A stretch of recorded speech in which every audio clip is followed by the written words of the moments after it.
Hey Locke, welcome to your replay analysis. Today we're going to be looking at the replay that you've sent into the Discord channel from the next rank. I've got some common, or basically one common mistake that I see in your gameplay over and over again. I'm not going to go into too much detail, as you might notice by judging the video length. The main point I'm going to go into is your game management when it comes to taking time and being aware of the opponents and how to challenge when opponents are nearby or further away. So let's get into the game and I'll show you what I mean. Alright, for this first clip we're going to start off right at the second kickoff. Obviously the first kickoff was a kickoff goal. We can skip that very easily.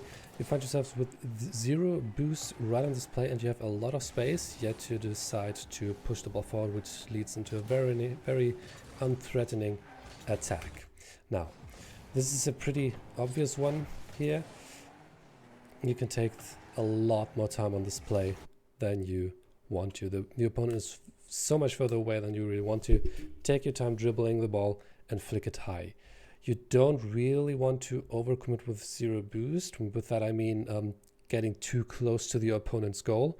Just get an early flick and force the opponent to make a save and waste boost, and your teammate who has full boost, he just picked up the back corner boost, can then take care of the follow-up while you recover. So in this scenario, take time and early flick, get a dangerous flick up front rather than just hitting the ball into the opponent's corner. Okay, second scenario, you are on a counter-attack, or your teammate is rather, and your teammate leaves you alone for a little bit. He gets the challenge and then you get this little awkward touch, get into the wall and get demoed, and you might be thinking that this is nothing really you can do about because the follow-up of that is a goal for the opponent. Now, how can you actually manage this situation differently? Let's say you on accident get this touch. How can you play this 50? First of all, don't flick into the wall, because if you flick into the wall, the ball is going to end up straight here in the middle, where this opponent can get an easy follow-up. What I want you to do is force this player right here, who just picks up the big boost, into a challenge. Just stay behind the ball and get a 50. You cannot get a proper outplay touch if you can follow it up. If you cannot get an outplay touch without following it up, just get a 50 and stay in control. Don't panic, flick the ball into the wall or flick into the wall and get demoed. I'm going to play that back for you so you can see it again.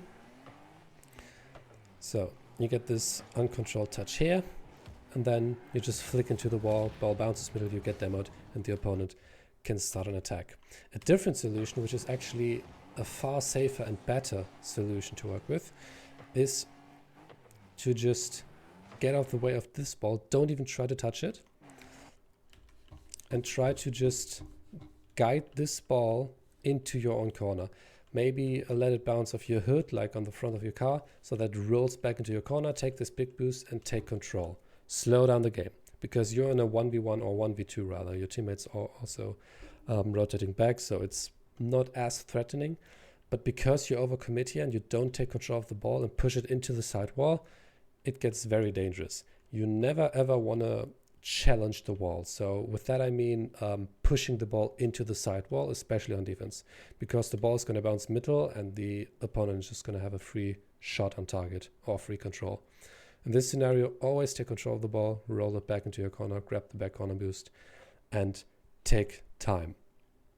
That's the main thing I want you to learn from this scenario right here. Let's get into the next one. For the next scenario, you find yourself on offense having to retreat because you cannot capitalize off of your possession, and you manage to get the first challenge on the side wall with your teammate getting the follow-up.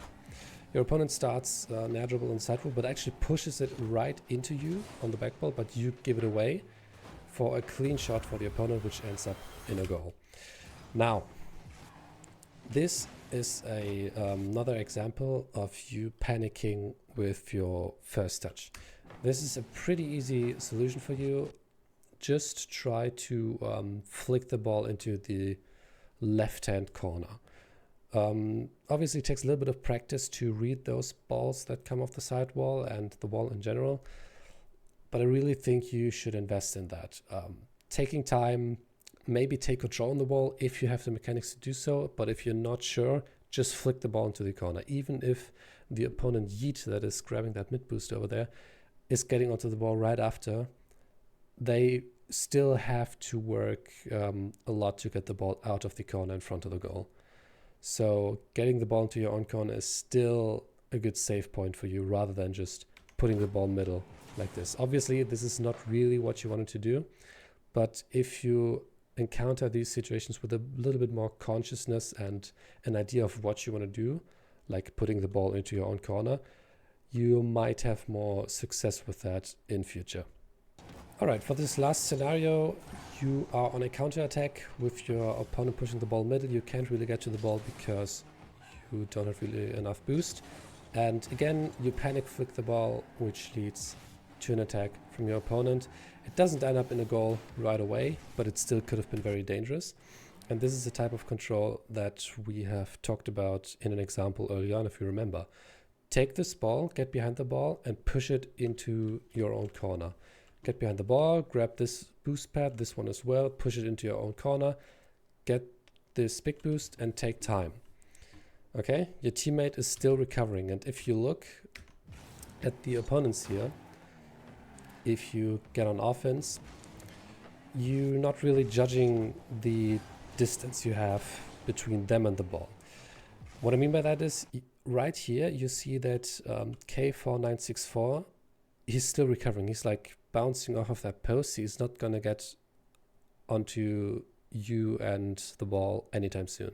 Yeet is currently facing away from the ball. Obviously he's gonna challenge you, but he's not gonna be there right away.